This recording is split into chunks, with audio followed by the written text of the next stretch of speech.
네, 우리가 예레미야서의 말씀을 계속 같이 읽고 있습니다. 어느덧 거의 한 30장까지, 29장까지 우리가 보고 있는데요. 그동안 하나님께서는 이제 곧 유다가 멸망할 것이고 그 멸망은 다름 아닌 유다 백성들 그리고 이스라엘 전체 백성들이 그동안 하나님의 그 여러 경고, 여러 번의 경고를 무시하고 듣지 않고 하나님을 멀리 떠났던 것에 대한 하나님의 징계라고 계속 엄중한 톤으로 예레미야를 통해서 말씀하셨어요. 그리고 오늘은 특별히 한 특정한 대상을 향해서 하나님께서 말씀하세요. 당시에 이 남유다에는 세 그룹의 사람들이 있었다라고 예전에 한번 저희가 말씀을 나눴습니다. 첫 번째는 어떤 사람이었냐면 일단 돈도 있고 당시에 어떤 사회 지배층에 있어서 나름 애굽의 당시에 바벨론과 같이 강대국이라고 여겨졌던, 그래도 자기들이 그곳에 가서 몸을 피해서 살면 안전할 것이라고 손을 쓸 수 있는 사람들이 한 그룹 남유다 사람들 가운데 있었어요. 그래서 그 사람들은 바벨론에 끌려가서 우리가 비참하게 종으로 사느니 애굽에 가서 우리가 애굽의 그 보호를 받으며 살자 하는 그 부류들이 한 부류 있었어요. 또 한 부류들은 어떤 부류냐면 특별히 당시의 제사장들, 예레미야와 같이 참된 하나님의 말씀을 선포하는 그런 선지자들이 아니라 그 정치인들과 당시의 높은 고위 관직들과 위탁해서 아니다. 잠깐 우리가 멸망하고 잠깐 우리가 나라의 어려움을 겪지만 한 1, 2년 후면 우리가 분명히 여기에서 벗어나게 될 것이다. 이 어려움을 곧 우리가 피할 것이다라고 말하는 거짓된 하나님의 말씀도 아니죠. 거짓된 제사장들, 거짓된 어, 높은 종교인들의 이야기를 듣고 남유다에서 그냥 그대로 자기 땅들에서 남아서 살기로 한 사람들이 한 부류가 있었어요. 그리고 남은 한 부류가 뭐냐 하면 가장 불쌍하고 자기가 힘도 쓸 데도 없고, 그리고 애굽이나 그리고 남유다 지금 남아서 살 수 없을 만큼 가장 힘없고 어떻게 보면은 가장 가난한 사람들, 가장 연약한 사람들이 어쩔 수 없이 강제로 끌려가는 그룹이 오늘 하나님께서 직접 특별히 말씀하시는 그 오늘의 메시지의 주된 대상이었다라는 거예요. 그래서 오늘 분명히 이렇게 얘기하세요. 4절에서 오늘 이 말씀은 바벨론으로 사로잡혀 가게 한 모든 포로에게 말하는 거다라고 4절에서 말해요. 그러니까 하나님은 오늘 가장 힘이 없고 지금 나라가 멸망했다는 그 위기 속에서도 가장 연약한 대상들에게 오늘 특별히 말씀하세요. 근데 오늘 이 말씀하시는 하나님의 그 예언은 그동안에 말씀하셨던 그 톤과는 조금 달라요. 그동안은 엄중하고 하나님의 어떤 징계에 하나님의 분노가 담겨 있는 그러한 톤으로 예언이 되었었다면 오늘은 다시 한번 하나님께서 그래도 여전히 그 사람들을 잊지 않고 여전히 그 가운데서도 하나님의 뜻한 바를 이루시겠다라는 새로운 소망의 메시지를 하나님께서 말씀하세요. 그래서 오늘 11절에 이렇게 말씀하세요. 야, 이 말은 하나님의 말이다. 여호와의 말이다. 너희를 향한 나의 생각을 내가 아나니 평안이요 재앙이 아니니라. 너에게 미래와 희망을 주는 것이니라. 여러분 생각해 보세요. 남유다 사람들이 다 불쌍해요, 사실은.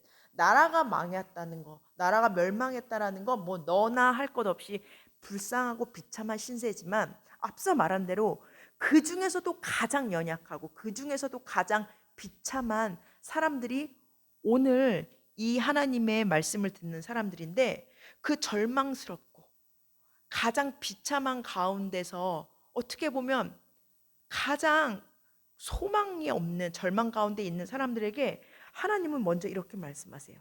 야야야, 여전히 미래와 희망을 너네한테 줄 거야 라고 하면서 그 가장 절망 가운데 있는 사람들에게 여전히 소망이 있다라고 격려하시면서 오늘 말씀하신다는 거예요. 그래서 오늘은 절망 가운데서 소망이 보이지 않는 그 가운데서도 어떻게 보면 가장 비참한 가운데 있는 사람들에게 하나님께서 특별히 말씀하시는 우리를 향한 음성인 줄을 믿습니다. 그리고 하나님께서는 오늘 우리가 이제 앞으로 자세히 살펴보겠지만 그 가운데서만, 그 어려운 가운데서만, 그 절망 가운데에서만 배워야 될 게 있다라고 하나님 오늘 당시에 유다 백성들에게 그러셨듯이 오늘 우리에게도 말씀하시는 줄을 믿습니다. 그래서 혹시 어떤 소망도 한 자락 보이지 않는 그 절망 가운데 있다면, 그것이 누구의 잘못이든 누구의 원인으로 시작됐던 간에 오늘 하나님이 이스라엘 남유다 사람들에게 주었던 그 소망의 메시지를 우리가 이 말씀 가운데 붙잡길 원합니다. 그 절망 가운데 이제 포로로 끌려가서 다시는 이 나라로 내가 돌아올 수 있을까? 다시는 내가 이제 사람답게 살 수 있을까? 그 절망 가운데 있는 그 포로로 특별히 끌려가는 그 사람들에게 하나님이 오늘 먼저 말씀하시는 건 뭐냐면, 그럼에도 불구하고 그 땅에서도 여전히 축복하시고 보호하신다라는 거예요. 우리 5절의 말씀을 한번 다시 읽겠습니다. 시작. 너희는 집을 짓고 거기에 살며 텃밭을 만들고 그 열매를 먹으라. 여러분, 오늘 이 유다 백성들은 놀러 가는 게 아니에요. 아니면 자기네 살던 그 유다 땅에서 뭐 이 동네에서 살다가 저 동네로 이사 가는 그런 정도가 아니에요. 그런데 하나님은 거기서도 집을 짓고 번듯하게 살라고 말씀하신다는 거예요. 그리고 그것뿐만 아니라 밭을 가꾸래요. 그런데 여기서 또 뭐라고 말씀하시냐면 열매를 먹으래요. 여러분, 이게 무슨 말일까요? 여러분, 이스라엘 백성들은 알고 있어요. 열매, 그 소출을 거두는 거, 그 어떤 수고에 대한 그 추수를 거두는 건 하나님만 하실 수 있다라는 걸 이스라엘 백성들은 알고 있단 말이에요. 이 포로로 끌려갔던 이 남유다 사람들은 이제 자기네들도 알아요. 수차례 우리가 앞서서 말했지만 결국 우리 조상들이, 결국은 내가 하나님을 떠나서, 결국은 하나님의 그 수많은 선지자들을 통해서 하나님께 돌이키라고 했던 그 경고를 듣지 않아서 이 비참한 꼴을 당하게 됐다는 거예요. 그런데 거기에도 하나님은 열매를 맺을 수 있게끔 해주신다는 거예요. 뭐죠? 완전히 절망하지는 말라는 거예요. 오늘 10절의 말씀을 보면, 이렇게 얘기를 해요. 거기서도 하나님께서 그들을 돌보신다라고 얘기를 한다는 거예요. 여기서 이 돌보신다라는 건 단순히 지켜보는 게 아니에요. 책임져 주신다는 거예요. 하나님이 책임지시고 끝까지 붙잡아 주신다라는 거예요. 그러니까 오늘 망연자실하고 있는 그 남유다 백성들에게 하나님은 뭐라고 말씀하시냐면, 너네가 지금 징계 받는 거 맞아. 그렇지만 나는 그 가운데서도 너희들을 보호할 거야. 여전히 나는 너희들을 기억하고 있을 거야. 여러분, 애굽에 살았던 그 포로 기간 동안 400년이나 되는 그 이스라엘 백성들이 어떻게 해서 출애굽을 하게 됐죠? 우리가 잘 알다시피 처음 야곱의 가족들로 하여금 이제 요셉이 있었던 그 고센 땅 애굽으로 내려갔을 때 그들은 불과 한 가족에 불과했어요. 70명 정도가 되었다라고 창세기는 얘기해요. 그런데 거기에서 하나님께서는 그들을 어떻게 번성시켰죠? 결국은 수가 너무 많아서 한 가족이 한 민족을 이루었다라고 우리는 잘 알고 있어요. 여러분, 거기에서 애굽에서 그 이스라엘 사람들이 뭘 얼마나 잘 먹고 잘 살았겠어요. 아주 힘든 노동을 하면서, 아주 많은 수고를 하면서 살았을 거라는 거예요. 그런데 그럼에도 불구하고 하나님은 그 백성들을 기억하시고 번성하게 하시고 축복하게 하시고 소출이 있게 하시고 열매 맺게 하셨다라는 거예요. 여러분, 우리도 마찬가지라는 거예요. 우리가 어떤 상황 가운데 있든지 간에 우리가 소망을 가지고 수고한다면, 우리가 소망을 가지고 씨를 뿌린다면 여전히 하나님께서는 우리를 소출을 그리고 열매를 얻게 하신다라는 거예요. 심지어 이 멸망이 자기들의 죄 때문에 시작된 거라 하더라도 하나님은 그들을 영원히 버리시는 것이 아니라 앞서 우리가 이미 살펴봤듯이 평안을 주기 위해서, 참된 미래를 주기 위해서, 참된 희망이 무엇인지 깨닫게 하기 위해서 하나님은 잠깐 그들을 포로라는 시간 동안에 그들을 훈련시키고 단련시킨다는 거예요. 계속해서 우리 말씀 살펴보겠습니다. 두 번째로 포로로 끌려가서 이제 어떤 그 소망도 희망도 보이지 않는 그 가운데 있는 유다 백성들에게 하나님이 두 번째로 가르치시는 건 앞서 제가 잠깐 말했듯이 망연자실하지 말라는 거예요. 우리 6절의 말씀 다시 한번 읽겠습니다. 시작. 아내를 맞이하여 자녀를 낳으며 너희 아들이 아내를 맞이하여 너희 딸이 남편을 맞아 그들로 자녀를 낳게 하여 너희가 거기에서 번성하고 줄어들지 아니하게 하라. 이스라엘 백성들이 이제 남의 나라에 가서 얼마나 오래 살지 우리는 몰라요. 이 시간이 언제 끝날지 모른다고요. 그래서 앞서 말한 대로 뭘 제대로 된 집을 짓고 살까? 그냥 대충 살자. 그냥 오늘 하루만 살고 말자. 그 어떤 소망도 없이 살았을 거예요. 그러다 보니 이제 자기가 결혼을 해서 자식을 낳으면 결국 뭐가 되죠? 또 포로의 자식이 될 뿐이라고요.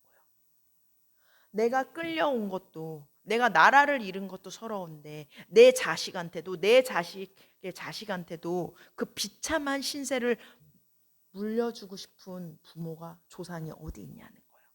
근데 그 망연자실한 그 백성들에게 하나님은 말씀하신다는 거예요. 야, 완전히 절망하지는 마. 너네 일상을 살아. 마치 언제 그랬냐는 듯이 유다에서 살았던 것처럼 너희들이 원래 살았던 그대로 너희는 살아. 여러분, 하나님 앞에서 제일 큰 죄가 뭔지 아세요? 잠깐 하나님을 떠나는 거? 하나님을 불신하는 거? 우상 섬기는 거? 오늘 이스라엘 백성들처럼? 물론 그거 다 죄죠. 그런데 하나님 앞에서 제일 큰 죄는 뭐냐면 절망이라는 거예요.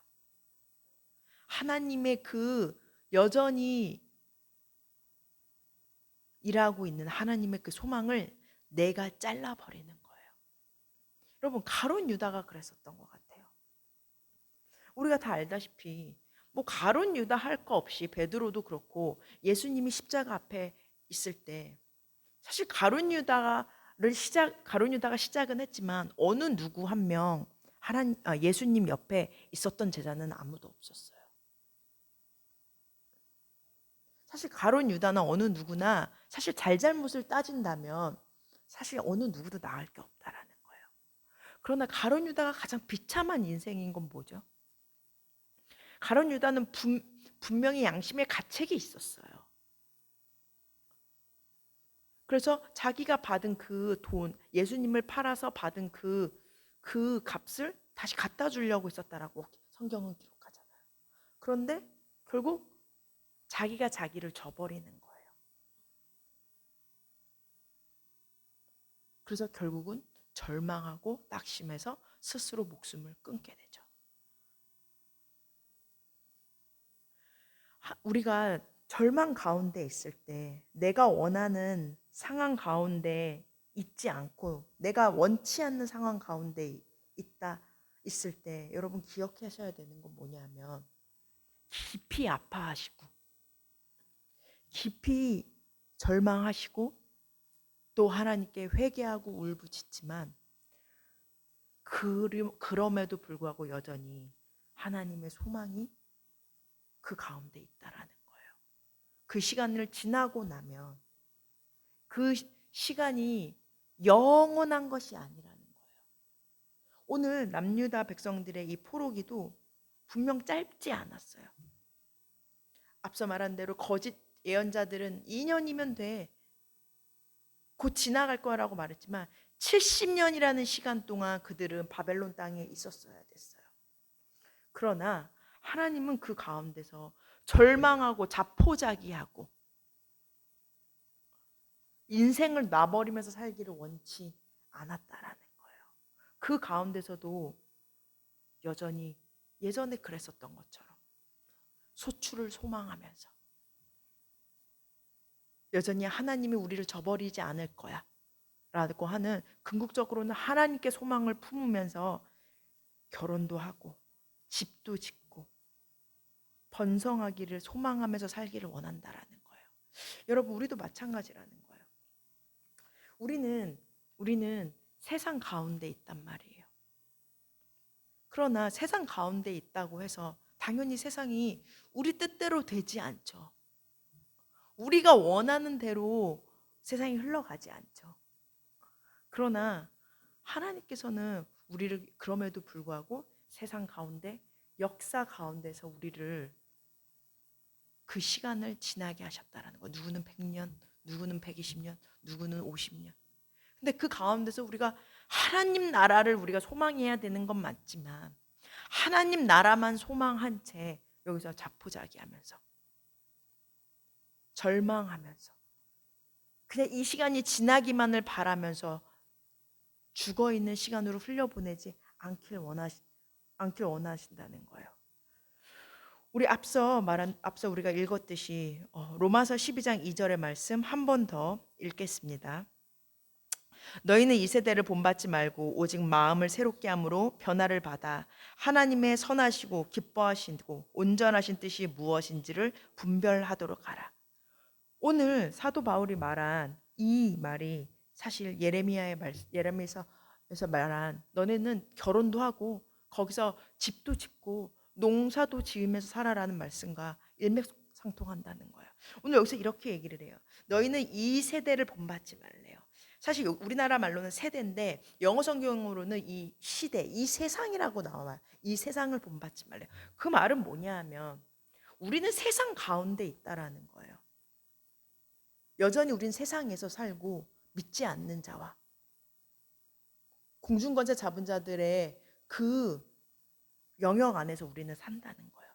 근데 그럼에도 불구하고 우리가 그렇다면은 우리는 빨리 이 세상에서 끝나기를 우리가 바라면서 살아야겠네요. 하나님은 그렇지 않으신다는 거예요. 하나님이 우리에게 말하는 건 뭐냐면 오히려 그 가운데서 하나님의 뜻이 무엇인지 분별하면서 살라고 하는 거예요. 분별은 어떻게 해야 되죠? 하나님 말씀 가운데 붙잡고 하나님의 뜻을 알려고 발버둥 치고 하나님 이게 맞습니까? 저게 맞습니까? 그래서 하나님한테 또 묻고 또 말씀 가운데 들어가고 그 가운데 우리도 모르게 매일매일 변화되는 것. 즉 매일매일 우리가 성화된다라는 거예요. 성화는 어느 짧은 시간 만에 되지 않는다는 거예요. 그래서 우리는 이 세상에서의 통치를 받지만 궁극적으로는 그것마저도 우리가 이 세상마저도 하나님의 통치 가운데 있기 때문에 우리는 그것을 믿고 살기 때문에, 그리고 결국 그것이 우리의 인생의 참된 소망이기에 하나님은 그 시간 가운데서 우리를 죽은 자와 같이 그냥 두시지 않으시고 오히려 그 가운데서도 예수님 닮게, 어제보다 더 예수님 닮은 모습으로, 작년보다 더 천국에 합당한 자로 우리를 매일매일 만드신다는 거예요. 여러분, 우리도 마찬가지예요. 남유다 백성들처럼 혹시 내가 지은 죄 때문에, 내가 만든 어려움 때문에 혹시 절망 가운데 있다 하더라도 아직 완전히 절망할 필요는 없다라는 거예요. 오히려 하나님은 그 절망이 어떻게 시작됐든지 간에 그 절망 가운데서도 우리를, 하나님을 더 붙잡게, 그래서 전보다 더 하나님의 뜻에 합당하게 살기를 원하신다라는 거예요. 그래서 오늘 본문 말씀에 보면 11절에서 우리가 함께 우리 10절의 말씀 한번 다시 읽겠습니다. 시작. 여호와께서 이와 같이 말씀하시니라. 바벨론에서 70년이 차면 내가 너희를 돌보고 나의 선한 말을 너희에게 성취하여 너희를 이곳으로 돌아오게 하리라. 여러분, 돌아오게 한대요. 돌아오게 한대요. 하나님이 이 남유다 백성들을 보내버린 건 보내고 끝내는 것이 아니라 결국은 다시 돌아오게 한다는 거예요.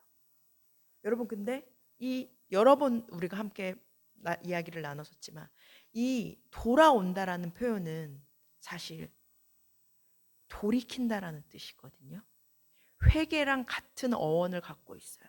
그러니까 하나님이 원하시는 건 그들을 버리기 위함도 아니고 그들을 아예 진멸시키기 위함도 아니고 하나님은 그 가운데 그 70년이라는 시간 가운데에서 하나님은 그들이 하나님께 돌이키기를 원한다는 거예요. 멀어진 만큼 떠났던 만큼 돌아오기를 원한다는 거예요. 단순히 여기서 돌아온다는 건 물론 지리적인 뜻도 있겠죠. 원래 있었던 남유다 땅, 원래 하나님의 성전이 있었던 땅으로 너희들을 당연히 데리고 올 거고 다시 너희의 땅으로 줄 거야 라고 하는 그런 의미도 있겠지만 하나님이 진짜 원하시는 건 이 포로기 동안 그들의 마음이 하나님을 찾기를 원하고 그들의 떠났던 마음이 돌아오기를 원한다라는 거예요. 여러분, 우리도 마찬가지라는 거예요. 내가 지금 어떤 가운데 있든지 간에 어떤 어려운 가운데 있든지 간에 왜 이런 깊은 절망 가운데 있든지 간에 우리가 할 일은 하나님께 돌아가야 되고 돌이켜야 된다는 거예요. 오늘 여기서 보면 정확히 얘기를 하세요. 70년이 차야 된대요. 여러분, 하나님이 정하신 시간이 있다라는 거예요. 물론 70년이라는 시간이 짧지 않죠. 70년이라는 시간이 그 거짓 선지자들이 얘기했던 것처럼 2년보다는 훨씬 긴 세월이에요. 그러나 하나님이 그들에게 먼저 말씀하시는 건 뭐냐면 정해진 때가 있다라는 거예요. 하나님이 그 징계 가운데 그 포로의 어두운 시간 가운데 주는 건 영원한 것이 아니라 또는 하나님이 계획 없이 그냥 그렇게 허락하신 것이 아니라 하나님의 정확한 그 때가 있다라는 거예요.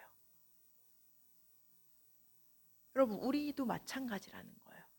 우리가 얼마만큼 눈물을 흘렸던 간에 제가 맨날 말하죠. 다윗이 말했던 것처럼 나의 눈물을 병에 담는다라고 말하는 건 뭐냐면 그 눈물에 흘려야 되는 그 양까지도 그 눈물에 그 떨어지는 방울방울마저도 하나님께서는 다 아시고 그 눈물이 차면 여기까지다. 이제 너 그만 아파해라. 너 이제 그만 힘들어해라. 라고 더 이상 그 가운데 영원히 두시진 않는다는 거예요.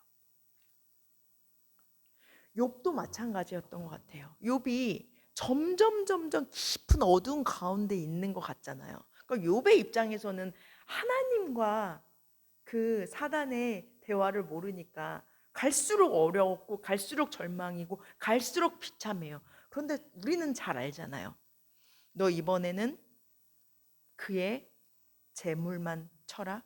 너 이번에는 그의 자식들만 쳐라.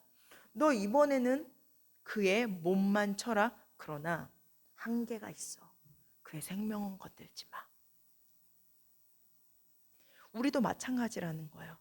언제 끝날지 우리는 모르죠.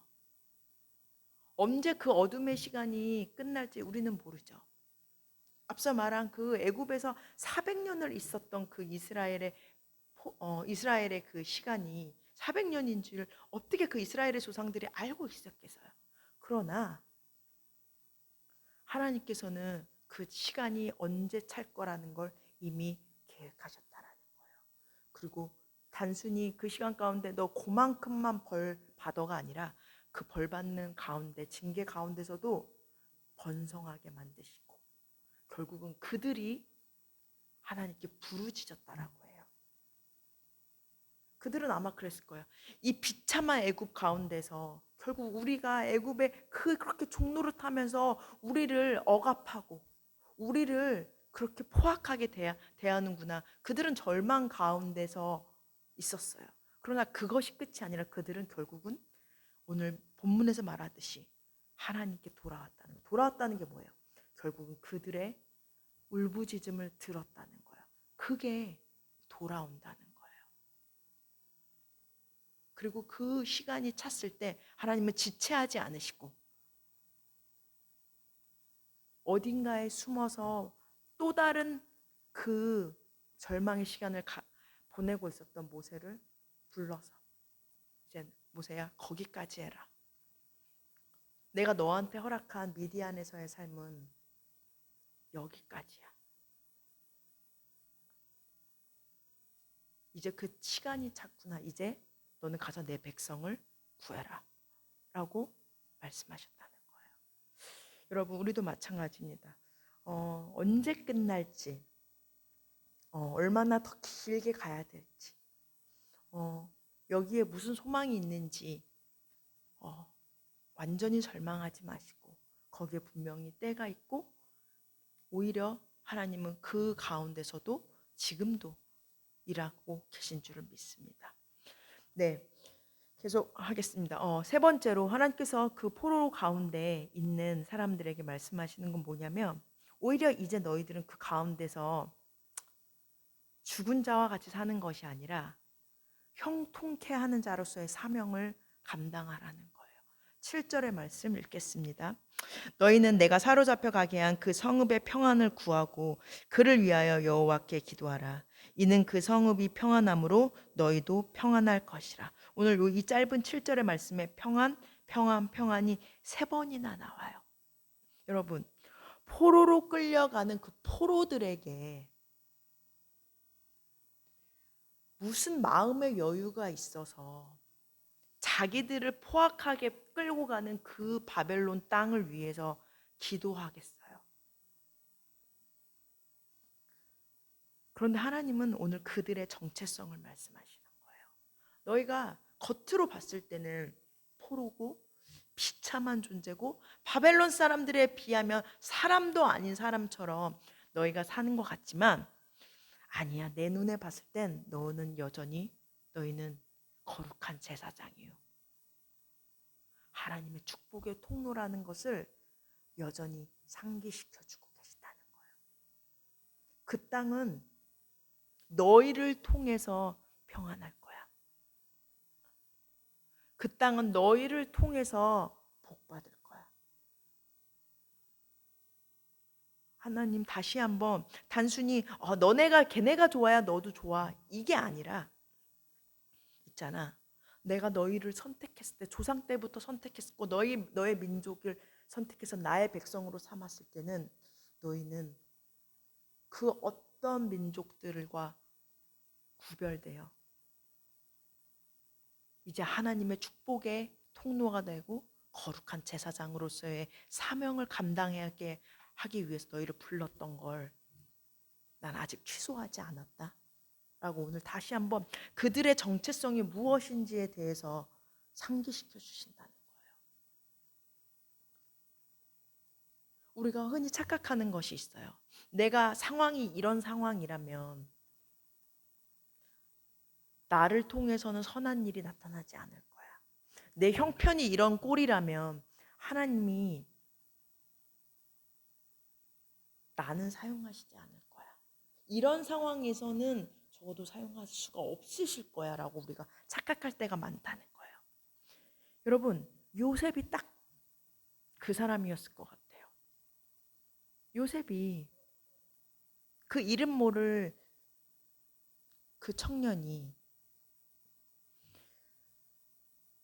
애굽으로 쫓겨가요. 애굽으로 팔려가요. 거기다가 감옥까지 가요. 그리고 잊혀진 채 살아요. 근데 그때마다 계속 따라다니는 성경의 본문이 있어요. 하나님께서 그와 함께 하셨다. 그가 형통한 자였다. 그가 형통한 자였다.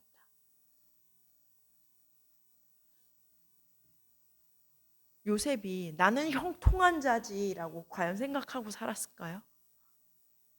아마 그렇지 않았을 거예요. 근데 하나님께서는 그에게 여전히 형통케 하는 자로서의 사명을 저버리지 않으셨다는 거예요. 그들의 형들은 그 사명을 질투로 짓밟으려고 했지만 그 보디발과 보디발의 아내는 그 요셉의 사명을, 그 형통한 자로서의 사명을, 궁극적으로는 민족을 구원하고 온 열방을 구원하는 자로서의 그 사명을 방해하려고 했지만 결국 술 맡은 관장과 떡관장은 무지함으로, 무관심으로 그를 잊어버렸지만 하나님은 기억하시고 기억하실 뿐만 아니라 그를 향한 그 형통한 자로서의 사명을 계속 이루어 나가고 계셨다라는 거예요. 여러분, 마찬가지예요. 오늘 이 남유다 백성들은 이 바벨론이라고 하는 그 거대한 나라에 아주 비참한 포로로서 1, 2년도 아니고 수십 년을 살았어야 됐어요. 그러나 그 가운데서 하나님은 그들이 그 땅을 위해서, 그리고 믿지 않는 그들을 위해서 하나님을 알게 하는 통로가 되게 하셨다는 거예요. 그들을 축복의 통로로, 기도의 통로로 그 땅을 변화시키기를 원하셨고, 이제 이스라엘 민족만의 하나님이 아니라 온 열방의 하나님이 되도록 거기에 복음의 씨를 뿌리는 사명을 그들의 포로라는 시간 동안에 사용하셨다는 거예요. 그러면서 그들도 깨달아요. 진짜 참된 평화는 내가 내 나라에서 배부르고 등 따시고 있을 때 있는 것이 아니라 내가 지금 이렇게 비참한 처지에 남의 나라에 끌려와서도 결국 우리가 우상을 섬겼을 때는 못 깨달았던, 몰랐던 그 참평화는 결국 하나님으로부터 나오는구나. 그들 역시 그것을 깨닫는 것이 포로 시간이었었다라는 거예요. 여러분, 앞서 말한 대로 우리는 세상 가운데 있어요. 세상 사람들과 섞여서, 때로는 세상 사람들에 치여서, 세상 사람들한테 눌리면서 우리가 살아가는 것 같아요.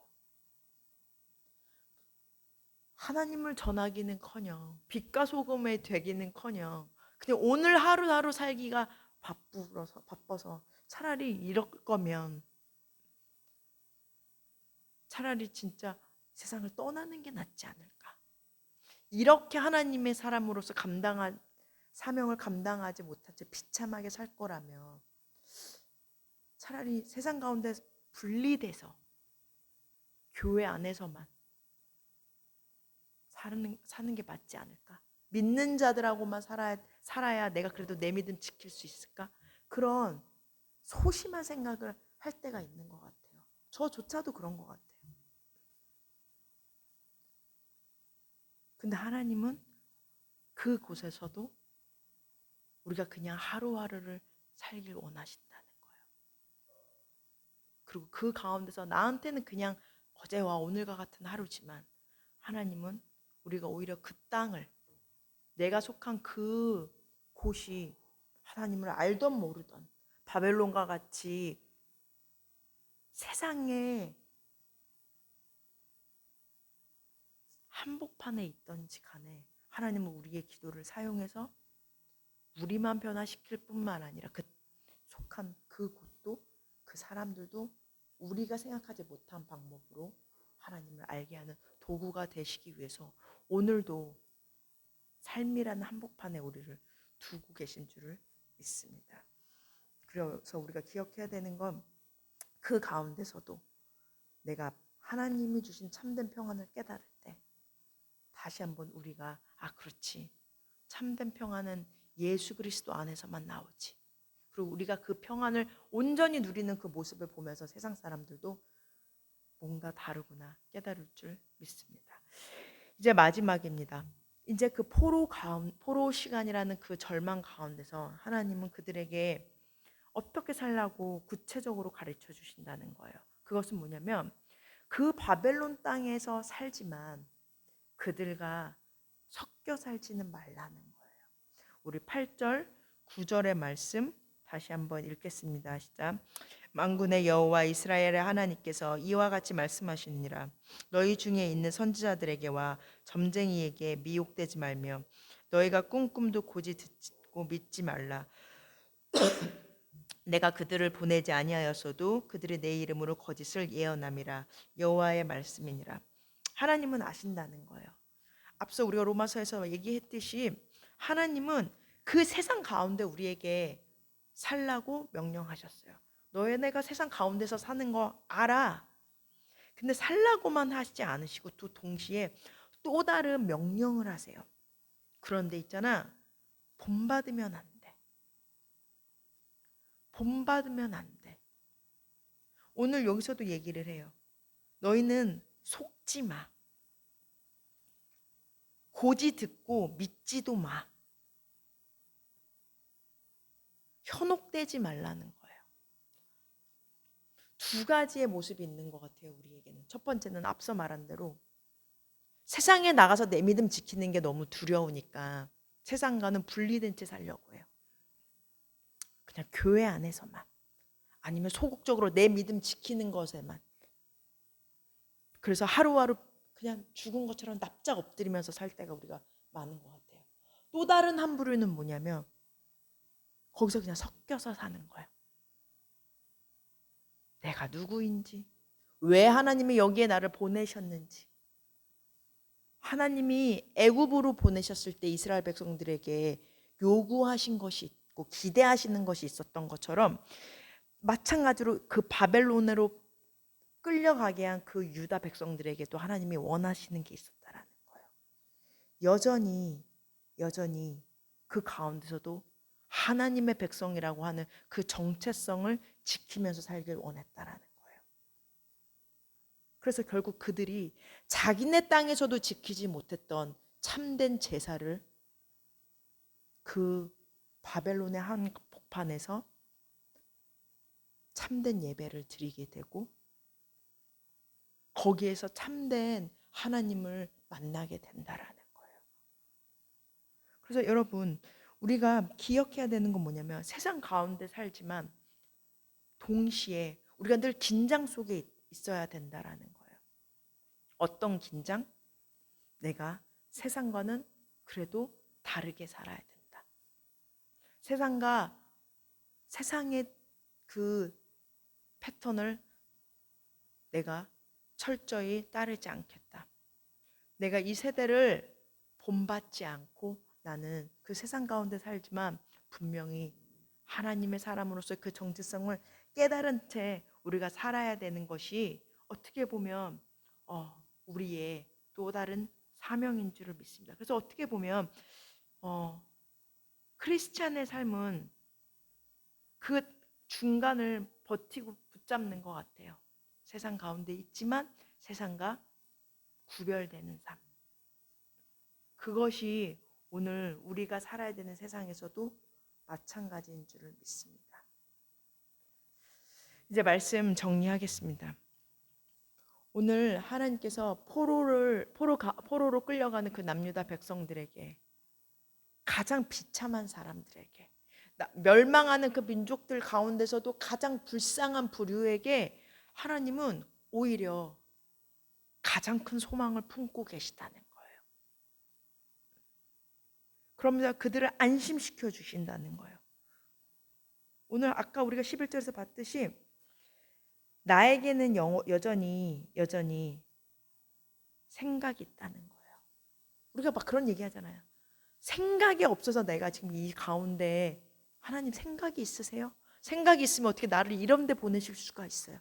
생각이 있으시면 나를 어떻게 이런 상황 가운데 직면하게 하세요? 우리가 하나님 원망할 때가 있다는 거예요.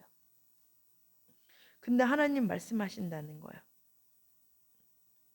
생각이 있다는 거예요. 계획이 있다는 거예요. 근데 여기 11절에 보면 나의 생각, 나의 계획, 하나님의 생각과 하나님의 계획이 있다라는 거예요. 여러분, 포로의 시간은, 절망의 시간은, 그 어둠의 시간은 나의 생각을 버리는 시간이라는 거예요. 그리고 하나님의 생각이 무엇인지를 우리가 깨달아야 된다라는 거예요. 그리고 그러기 위해서 우리가 해야 될 일이 있다라는 거예요. 우리 끝으로 13절의 말씀, 아니 우리 12절 13절의 말씀, 두 절의 말씀 다 같이 읽읍시다. 시작. 너희가 내게 부르짖으며 내게 와서 기도하면 내가 너희들의 기도를 들을 것이요 너희가 온 마음으로 나를 구하면 나를 찾을 것이요 나를 만나리라. 네. 포로의 시간은 그냥 거저 얻어지는 게 아니고 거저 끝나는 게 아니라는 거예요. 그 포로의 시간이 70년을 주신 건 각각 개인마다 10년이든 20년이든 또 누군가에겐 평생의 시간. 사실 하나님 앞에서는 그 시간이 의미가 없어요. 하나님이 우리에게 보시는 건 뭐냐면 이제 온 마음으로 그분을 구하기를 원하신다는 거예요. 그래야 그 시간이 절망 가운데 있지만 소망으로 바뀌고 어둠 가운데 있지만 빛으로 바뀌고 황폐함 가운데 시작하지만 결국 거기에 열매가 있을 거라는 거예요. 여러분, 사람마다 단 한 사람도 빠짐없이 인생에 있어서 그 오늘 이 유다 백성들처럼 절망의 시간, 소망이 보이지 않는 시간, 희망이 이제 인생에서 끝난 것 같은 시간, 가장 비참한 것 같은 시간이 누구나 있는 것 같아요. 왜인지는 우리는 몰라요. 그러나 거기서 중요한 건 왜 그러지? 왜 그러지? 언제 끝나지? 그것이 아니라 하나님이 오늘 우리에게 관심 있게 보시는 거는 하나님께 부르짖는지 부르짖지 않는지, 그리고 온 마음으로 하나님을 진짜 찾는지. 하나님의 관심은 거기에 있다라는 거예요. 그래서 여러분, 혹시 어두운 가운데 절망 가운데 있다면, 또 인생 살다가 혹시 그런 나를 만날 때 우리가 기억해야 되는 건 우리가 어떻게 해서 그 절망 가운데 있던지 간에 우리가 하나님을 온 마음으로 구하고 부르짖고 찾아야 될 줄을 믿습니다. 그러면 그 시간도 오히려 요셉이 그랬던 것처럼 그냥 그렇게 팔려간 노예로 살다가 끝난 것이 아니라 오히려 그 노예의 삶에서 이제 다른 사람을 다른 그 가족들을 더 나아가서 온 열방을 살게 하는 그 형통한 자로서의 그 사명을 감당할 수 있도록 우리도 만드실 줄을 믿습니다. 우리 잠깐 기도하고 우리 예배